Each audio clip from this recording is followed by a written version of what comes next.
Bueno, desde la biblioteca del Departamento de Lenguas Extranjeras abrimos este espacio de conversación, abrimos un espacio para divulgar, para visualizar el material bibliográfico que tenemos en este espacio.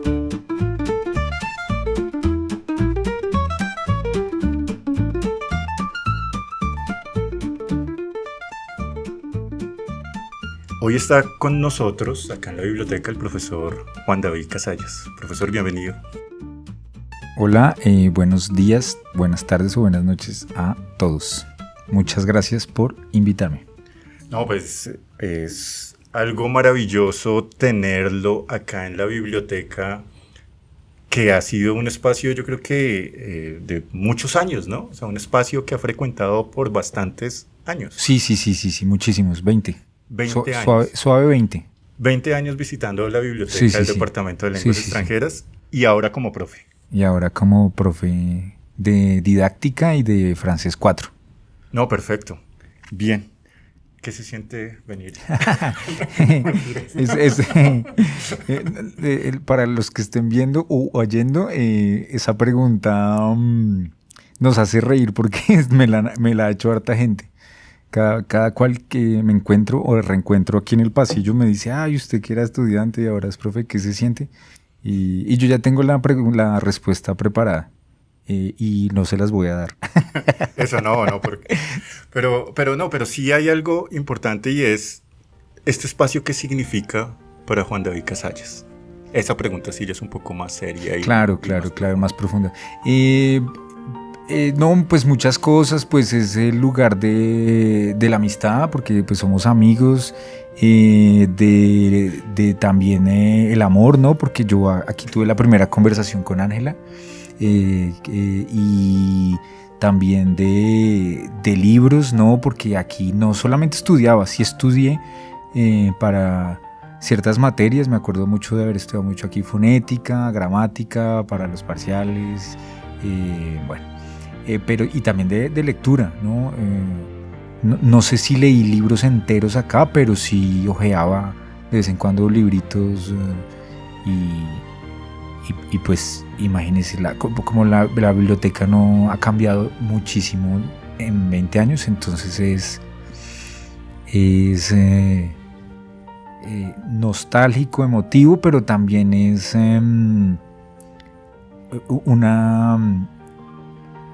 una isla que está sólida como en muchas cosas que cambian, ¿no? En la vida, ¿no? Esta pues es como algo que siempre está, ¿no? Y a donde siempre se puede entrar. Entonces, claro, es muy importante.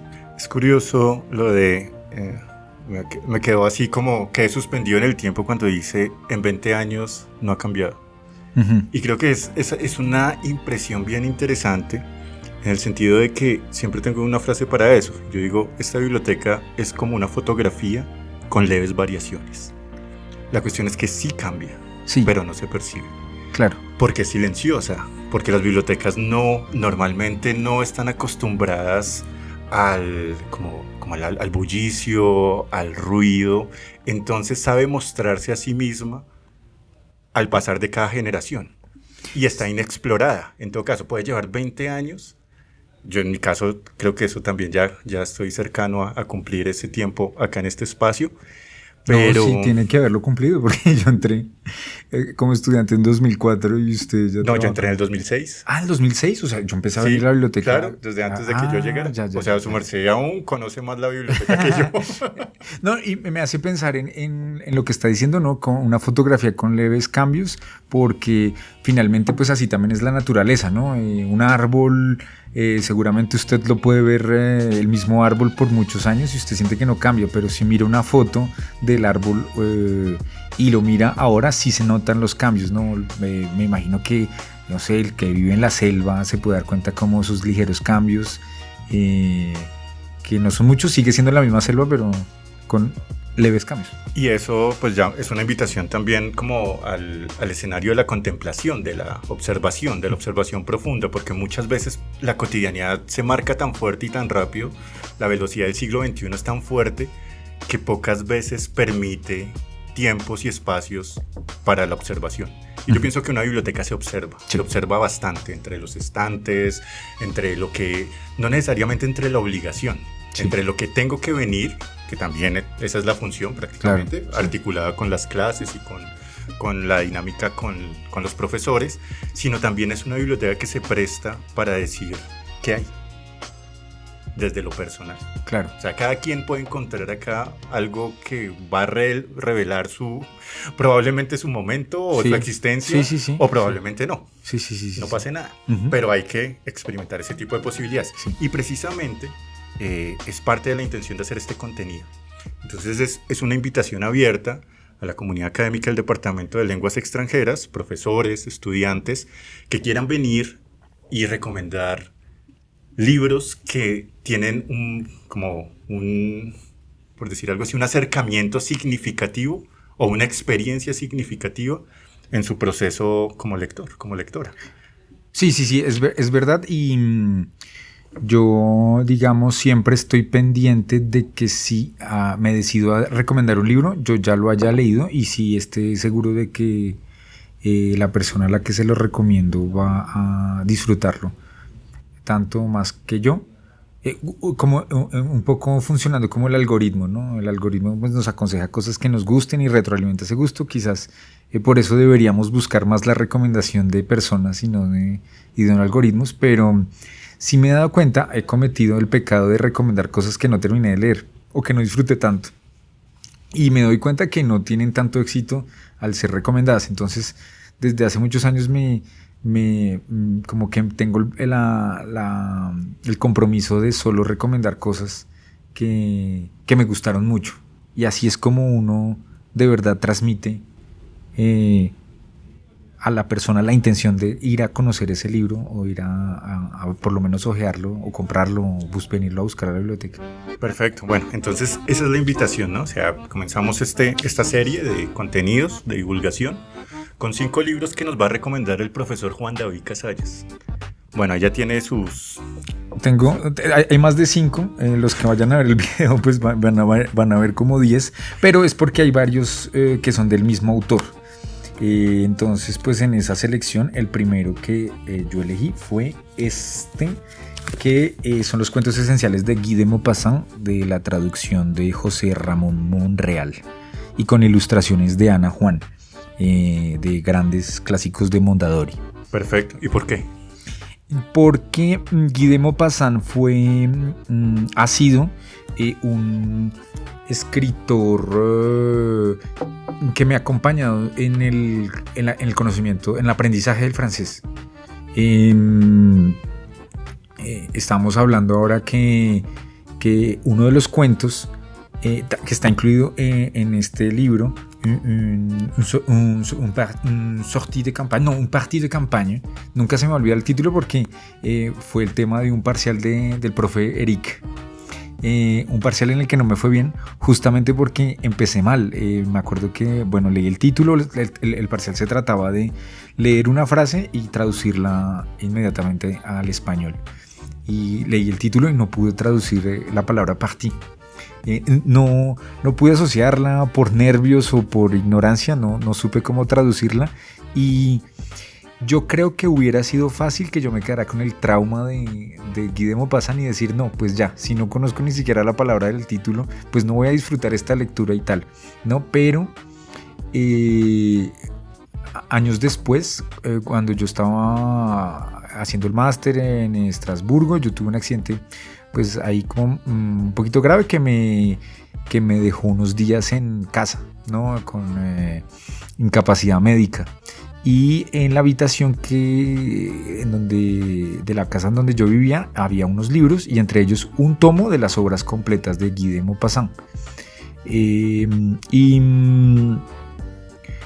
Guy de Maupassant es el más adecuado para esos momentos en los que uno no tiene como tiempo o concentración, ¿no? Que es como cuando uno está enfermo, por más que uno tenga todo el tiempo, no puede estar siempre concentrado porque algo le duele, pero el hecho de que sean cuentos, entonces facilita esto de saltar, ¿no? Entonces, si no me gustó en un principio, pues puedo pasar al otro, y si el otro tampoco me gustó, pues paso al otro, ¿no? Y si me gustó, lo terminó rápido, ¿no? Es como una miniserie o una serie cuyos capítulos son corticos, ¿no? Que, bueno, pues uno los puede ver más rápido. Y ya, entonces, pues ya en ese momento, pues leía mejor en francés, entendía más, mi vocabulario era más extenso. Entonces lo supe apreciar, mucho. No, pero la recomendación es maravillosa en el sentido de que recordemos a Horacio Quiroga, ¿no? En el Decálogo del Perfecto Cuentista. Sí. El hombre dice, cree en los grandes maestros, ¿no? En Edgar Allan Poe, en Chekhov, Kipling y Maupassant. Ya. Entonces, sí. dentro de ese canon dice, cree en los grandes maestros del cuento de la misma manera que crees en Dios. Claro. Es el tiro de su... Sí, lo entiendo. Yo lo incluiría él mismo. Horacio Quiroga. Sí, él es un gran cuentista. Yo fui aficionado a los cuentos hace años, en esa época, digamos. Ya después no tanto. Por ejemplo, a Chekhov no lo conozco tan bien, pero sí, yo metería a Quiroga y metería a García Márquez, el que también me parece uno de los grandes cuentistas de la literatura. Claro, y bueno, y pues vale la pena recordar que este tipo también de material, en especial de Horacio Quiroga, de García Márquez y como de varios cuentistas latinoamericanos, también se encuentra en la biblioteca en traducciones al francés, las traducciones al francés, al inglés y al alemán de cuentistas latinoamericanos. Entonces, claro. Si alguien se está interesando no solo en la literatura de un gran maestro como Guy de Maupassant, también se puede interesar en la literatura latinoamericana a partir de cómo lo han traducido a las lenguas extranjeras que se estudian acá en la carrera de lenguas. Claro. Entonces, ese es mi primer libro recomendado. Bien, y están acá en la biblioteca, ¿no? O sea, recuerden que la idea es también, esto es lo que recomiendan los profes. Entonces, y lo muestro aquí al que vea el video después. Es un libro gordito, pero acuérdense que son cuentos. Entonces, pues no es un libro que deba, digamos, disuadirnos. Y mis cuentos favoritos están acá. Está Idylle, está L'Aveugle y está Petit Soldat. Y a propósito, está el cuento del parcial. Dice un partido de campaña y lo traducen una partida de campo, que yo sé que el profe Eric no aceptaría como una buena traducción, porque la mejor traducción es una salida de campo. Perfecto. Y por otro lado también los cuentos de Maupassant acá en la biblioteca están en francés también. Entonces hay selecciones de cuentos de Maupassant, tanto en la traducción como los textos en su lengua original. Sí, aquí está Le Horla y Boule de Suif. Perfecto. Listo. Entonces, Seguimos segunda. en ese pool. Uno de los libros que me dejó Alberto elegir. No. Uno de los libros no es un autor que yo prefiera mucho o que yo hubiera de verdad elegido, pero sí de una editorial que hubiera elegido y que me gustaría que estuviera más aquí, ¿no? Que es la Pléiade de Gallimard. De Gallimard, sí.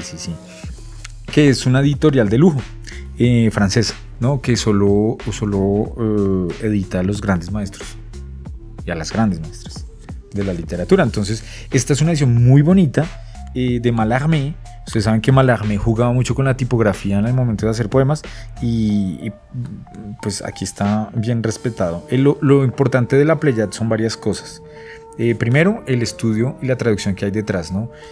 Siempre eligen a una persona que se dedicó toda su vida a estudiar el autor del que hace el prólogo, la traducción, y son ediciones muy cuidadas, de un papel muy fino, siempre empastadas en cuero e incluso con oro en el lomo.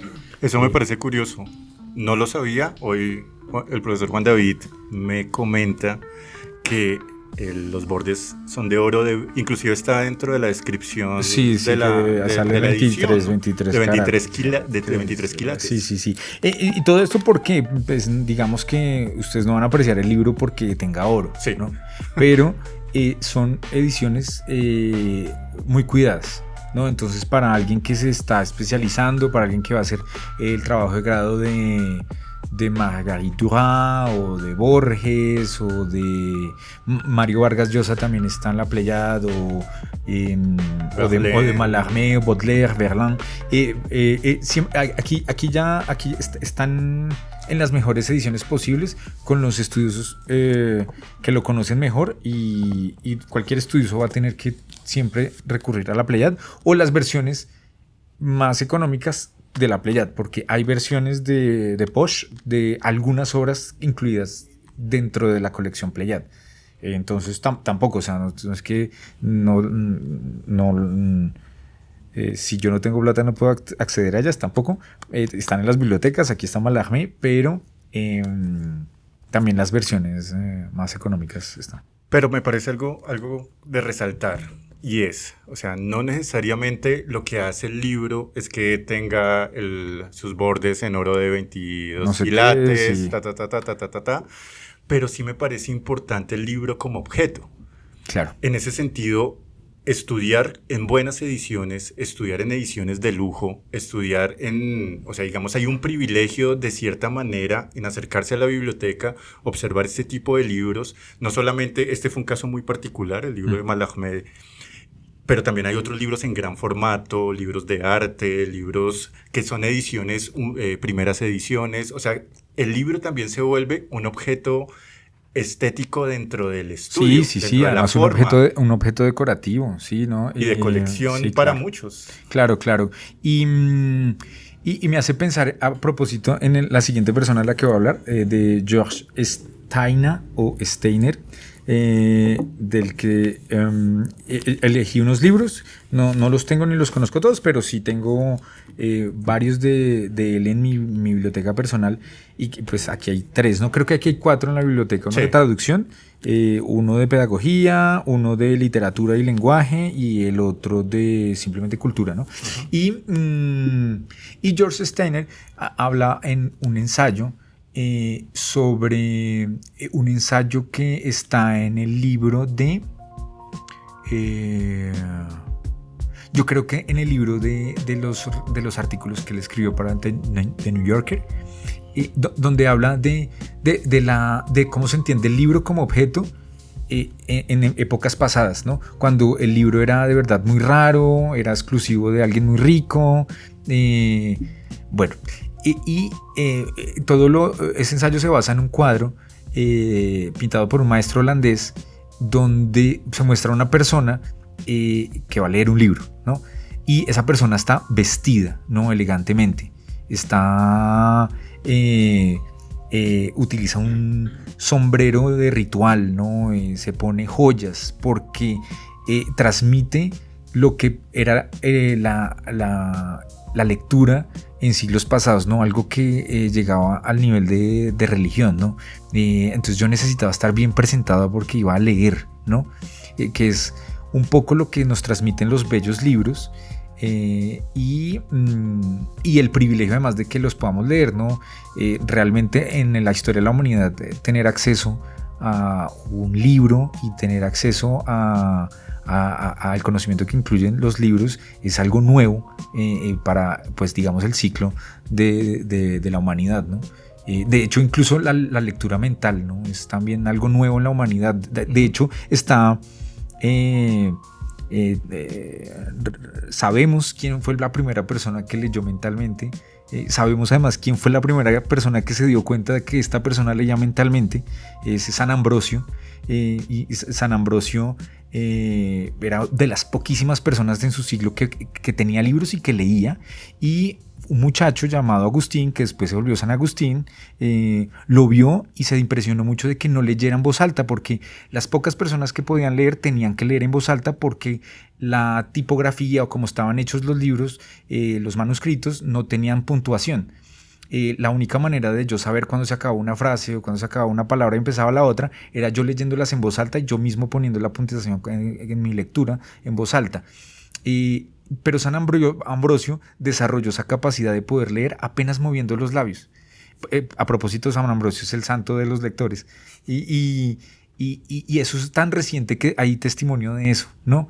Es decir, que todo esto, los bellos libros y los libros en general, siguen siendo un privilegio que está ya al alcance de la mano, ¿no? Claro, y yo pienso que ahora también está inclusive una especie de juego a la inversa. O sea, digamos, fue sorprendente ver una persona que normalmente leía en voz alta y ahora hacía su lectura personal.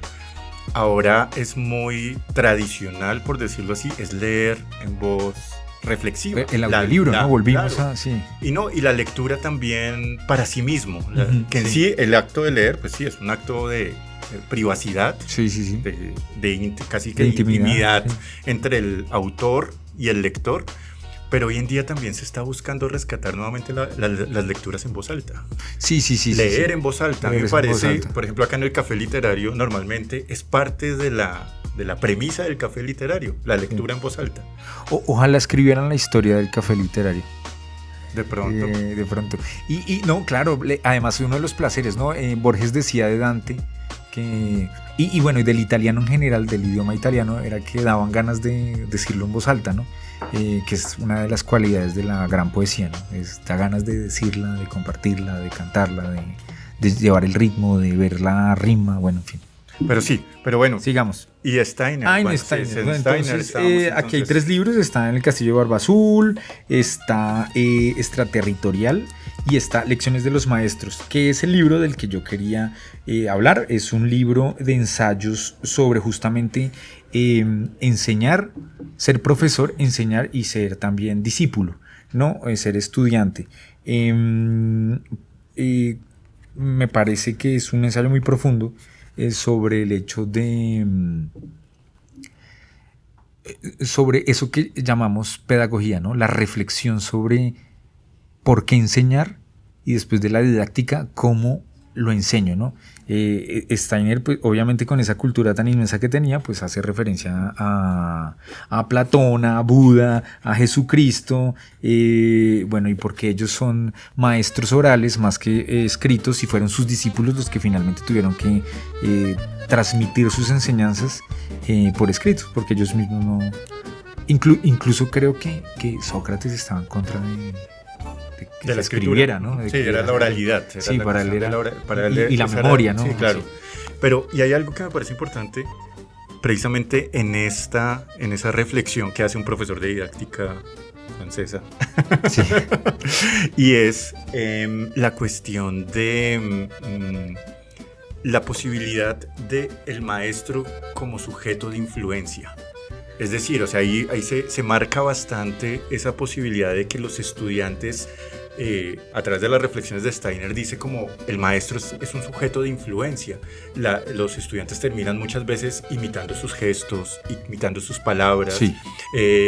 Utilizando sus frases, citando sus autores, buscando como patrones que lo van asociando al mismo comportamiento del maestro. Esto no sé hasta qué punto está cambiando y está transformándose hoy en día con la enseñanza digital, con la enseñanza claro. a través de plataformas. Sí. No sé si esto no se trata de un valor moral, si es bueno o es malo, pero sí creo que es un papel diferente, ¿no? Sí, a las reflexiones que coloca habría que pensar en eso y yo creo que eso da para otro podcast, pero otro podcast de 4 horas. Pero yo creo que... Me acabo de pensar en un gesto que yo tengo de un profesor que tuve en la universidad y lo sigo teniendo, que fue el profesor y maestro Egberto Bermúdez. Yo vi la clase de él que se llamaba Sensibilidad Musical. Sí, del conservatorio. Y él tenía un saltito cuando respondía una pregunta, ¿no? Egberto Bermúdez es una persona que conoce... yo creo que de Latinoamérica debe ser la persona que conoce más de música, de historia musical, y él respondía las preguntas antes de que el estudiante terminara de formular la pregunta, ¿no? Porque cuando el profesor ha tenido tantos años de experiencia, además dando la misma materia, ya sabe qué pregunta más o menos va a venir, ¿no? Y cuando él respondía, hacía un saltito. Y con los años yo me he dado cuenta que tengo ese salto. No sé, quizás trato de esconder ahí una autoridad que no tengo o es aspiracional, un saltico aspiracional, pero pues valga aquí pues hacerle el homenaje al profesor Bermúdez, que es un gran profesor. Y se lo complemento. Por allá, ¿para qué año más o menos debió haber sido eso? Por ahí 2008, más o menos. No, sí, año 2008, 2009. Sí. El profesor Egberto Bermúdez entró acá a la biblioteca Con un saltito. Además de con un saltito, yo creo que como con unos 15, 20 libros de su colección. Y los obsequió acá para la biblioteca. Bueno. Acá tenemos libros que fueron de la colección del profesor. Pues ahí está. Y ahí se observa lo que acaba de decir. O sea, digamos como su interés, especialmente los trajo con un interés especial en la literatura.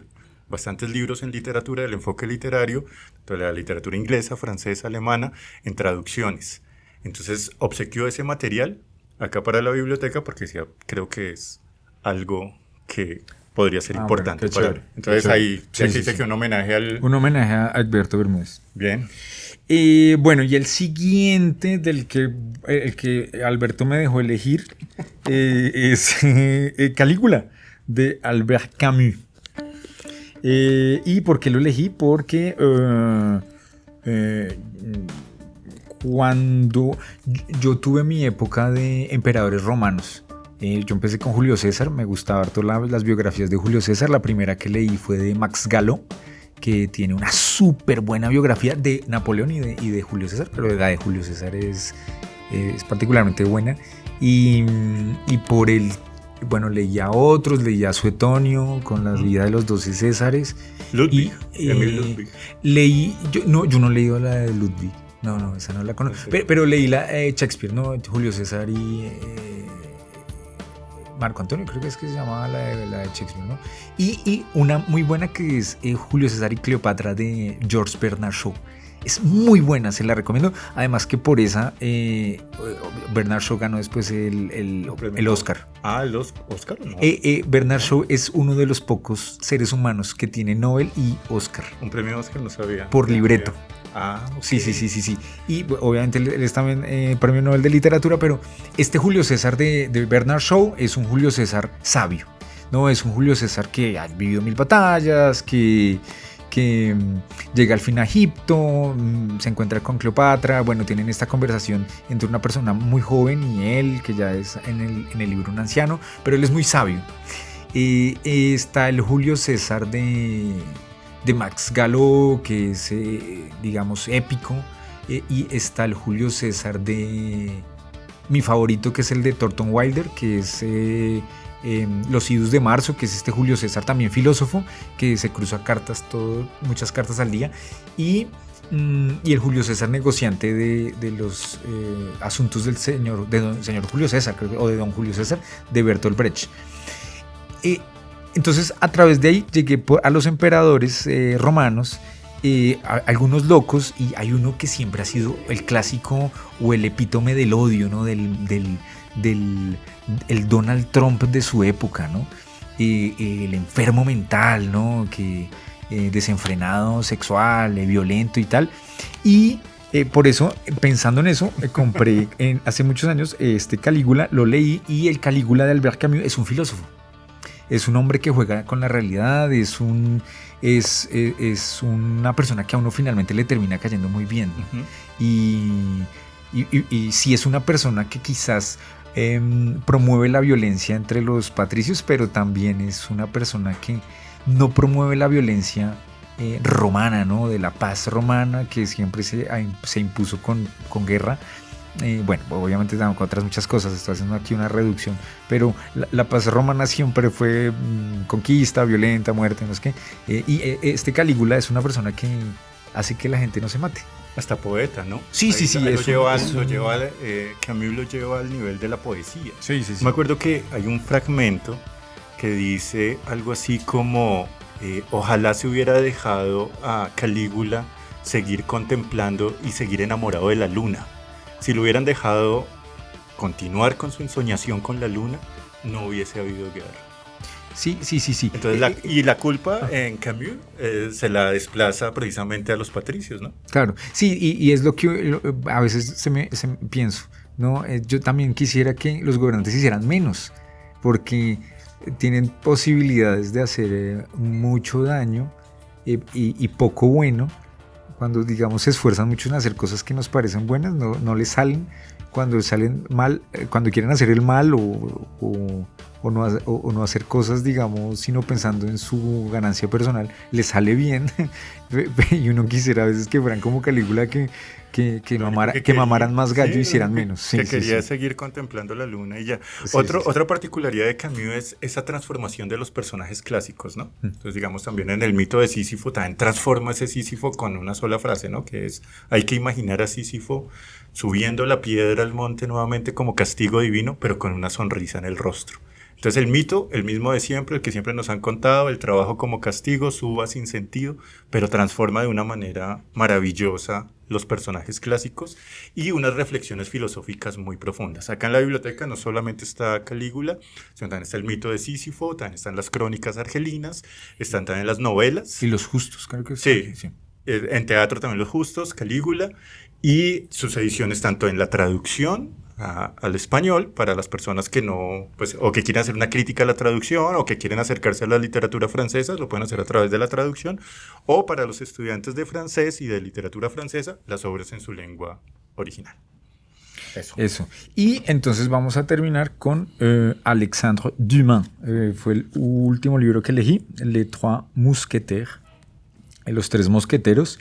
Y lo elegí porque yo siempre quiero invitar a la gente a que lo lea, ¿no? Es un libro que a veces por el tamaño disuade, uno dice, pero una novela del siglo XIX, tan gorda, yo que me la voy a leer.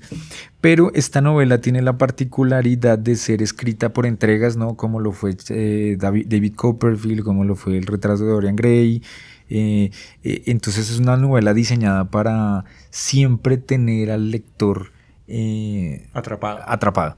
Entonces yo siempre los invito a leer, y lo mismo que cuando uno recomienda una serie que le gustó, mire, véalo hasta el tercer capítulo, ¿no? Porque el primer capítulo a la gente no le gusta. Usted puede hablar de cualquiera, ¿no? Game of Thrones, Breaking Bad o ¿cuál otra me gusta? A mí me gusta mucho Los Sopranos, pero si usted ve el primer capítulo de Los Sopranos o de Breaking Bad, usted dice, no, pues esta serie ¿qué va? O Game of Thrones, y uno dice, otra vez ese temita de la tal. Pero llegué al cuarto capítulo y después eso se vuelve un poco fentanilesco. Sí.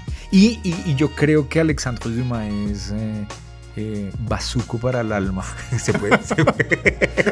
Porque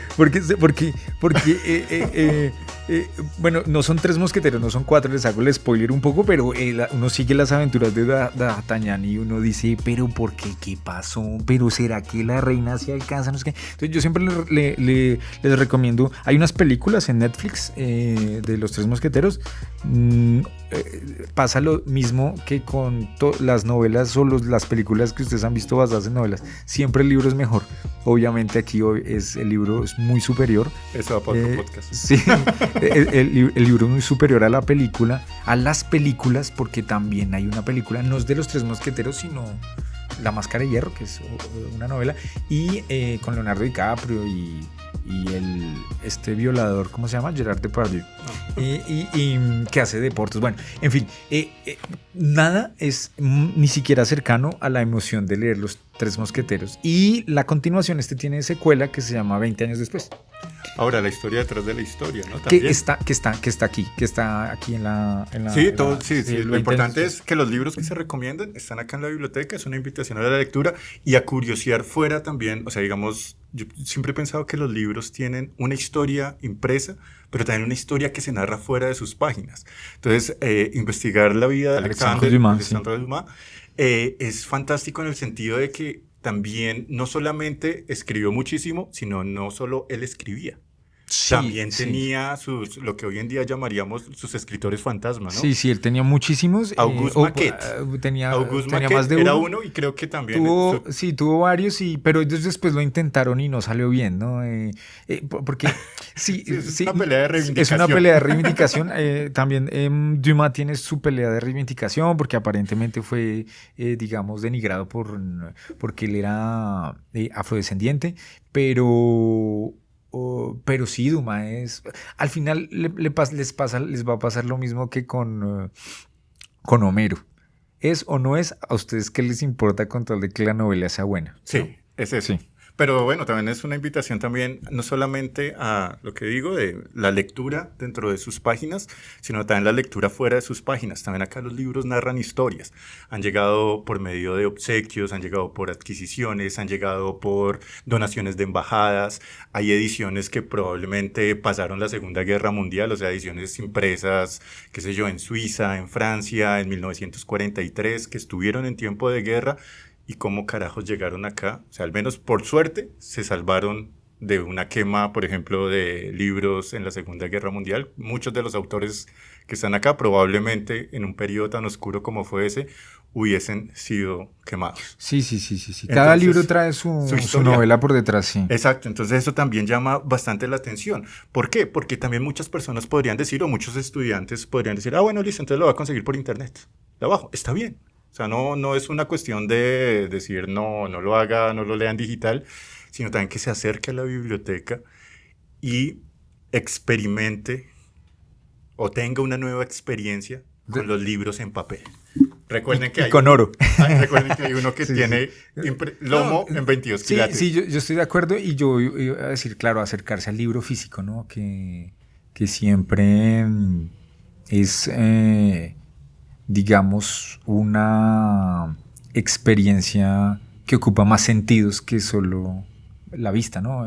Cuando uno lee, yo también soy lector, obviamente, en tablet. Yo tengo un iPad viejito con hartos libros y pues la experiencia es solo visual, ¿no? Pero cuando uno tiene un libro, sobre todo cuando es un bello objeto, pues la textura del papel, el olor que desprende, el punto en donde yo leí lo que me gusta, no, el punto del volumen, digamos que si aquello que yo quiero citar o de lo que estoy pensando está al comienzo, está en la página izquierda o está en la página derecha, en la parte inferior, en la parte superior, todo eso ayuda a mover las neuronas, ¿no? y a recordar. Yo creo que pues Diego estaba diciendo que hay estudios, ¿no? Que yo no sé si hay estudios, pero yo lo siento en mí. Yo me acuerdo que hay un escritor que me gusta mucho que se llama Jonathan Franzen, de un americano, un gringo. Acá hay libros de Jonathan Franzen. Bueno, aquí hay libros de Jonathan Franzen. Aquí está Las Correcciones. Está Las Correcciones. Está Las Correcciones. Ese libro es gordito, ¿no? Sí. Ese libro debe ser como 500 páginas, una cosa así. Y yo me acuerdo que lo estaba leyendo y tuve un viaje. Entonces yo dije, no, pero yo cómo me voy a quedar sin leer el final y tal. Entonces llevé mi iPad y lo tengo en el iPad. Y leí el final en el iPad. Y hoy es el día en que yo no me acuerdo cómo es el final de ese libro y yo siempre digo, pero ¿por qué yo no me acuerdo? Yo normalmente pues me acuerdo más o menos de la historia y tal, pero yo tengo mi teoría personal de que no me acuerdo porque lo leí en el iPad. Bueno, sí. Entonces invito a que toquen. Esa es la invitación. Igual también el espacio queda abierto. Ojalá más profesores, ojalá más estudiantes también participen de este ejercicio de divulgación y participen de este ejercicio de recomendaciones bibliográficas de la Biblioteca del Departamento de Lenguas Extranjeras. Profesor Juan David, gracias, bienvenido nuevamente después de 20 años, o sea, nunca se ha ido, o sea, 20 años compartiendo acá con la biblioteca. Pues bueno, éxito en sus cursos y bien. Muchas gracias. Aquí los esperamos en la biblioteca. Bien.